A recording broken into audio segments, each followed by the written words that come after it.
Today, we're going to talk about a weird subject that I don't think I've ever seen anyone actually talk about, and that is going to be ritual intensity. So, let's get into that.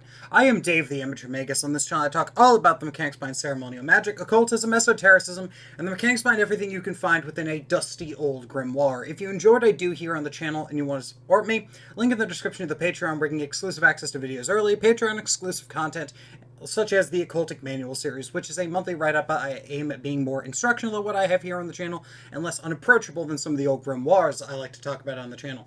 There is now also patron-exclusive lectures, which I do as a stream every month before I put them into a vault.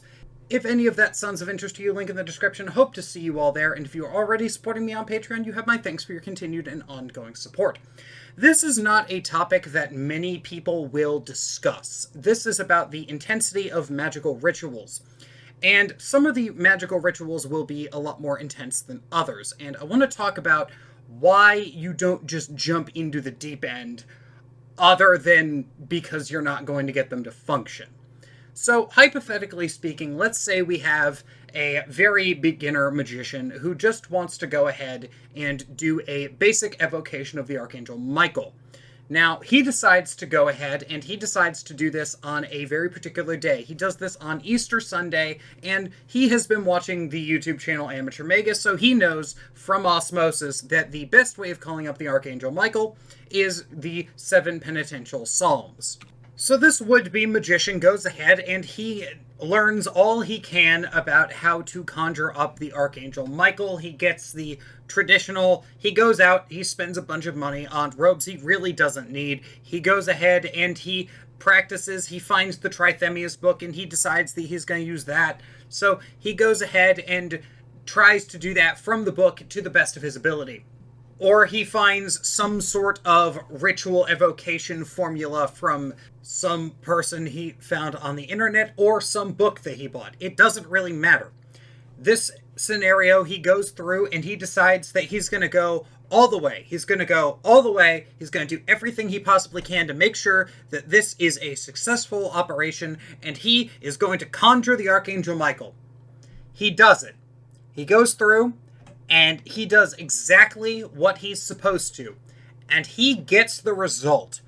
And it is like a flashbang happens in his ritual space, where everything is surrounded by white, and there is just a figure in his vision of just a individual of pure light standing there, beaming words, thoughts, and images directly into his head, and he is overwhelmed and is not entirely able to get everything out that he wants. And the first thing he hears is, "Oh, hold on, one sec." Something to that effect, and then the intensity tones down a bit. This is what can potentially happen if you call up a spirit full Monty, as I've called it in the past. You would get the results and they would be absolutely overwhelming. They would be completely and totally overwhelming to your spiritual senses, which have barely developed. Now, this is why you need to slowly and kind of consistently improve your magical workflow. If you are not used to invocations, the first invocation you do of anything is going to be a lot. It's going to be a lot. It's going to be overwhelming, and you're just going to have to understand that. Now, if you're the kind of person who does intense ritual magic frequently, this probably will never be an issue for you. That being said, if you jump into something that you're not prepared for, or if you take an extended break and then come back, you're most likely going to have these similar effects. You're going to notice the flashbang that I have been referring to. Now, this is not something that will just happen to new practitioners. This has happened to me, which is why I call it the flashbang, because if you go into a ritual and you do a lot more than you're usually going to do, you're going to find that, yes, you do end up in a situation where you do have an intense reaction to the ritual magic that you are doing. Now, is this a bad thing? Not necessarily. Is this a good thing? Also, not necessarily. The reason we do a lot of these evocations is to learn information, and that is well, learn information or give us some input on how we should act. And that is going to be incredibly difficult if you are so overwhelmed by the presence that you are calling that you can barely get a word out and you're just kind of basking in the radiance of it, right? That is kind of not helpful for anyone involved, and that is why I don't recommend going completely, yes, this is a full spirit manifestation. Now, a big question I get a lot is how do you actually talk to spirits? And that is going to be through the imagination and through your mind. And what I mean by that is I don't mean that you are imagining the entire situation or the entire interaction, because I'm going to be honest with you, if you do the right procedures and you ask the right questions, spirits are going to be able to prove themselves in miraculous ways that are going to make you question yourself and what you believe, especially if you do not have a firm basis of magic. I have multiple different things about what you should be asking various different spirits and how to do good spirit tests, but that's not what this video is about. Now, how do we know if we're going to have these issues? Well, for starters, we're going to know because we're not used to magic, or we haven't done something of that caliber before, or even anything comparable.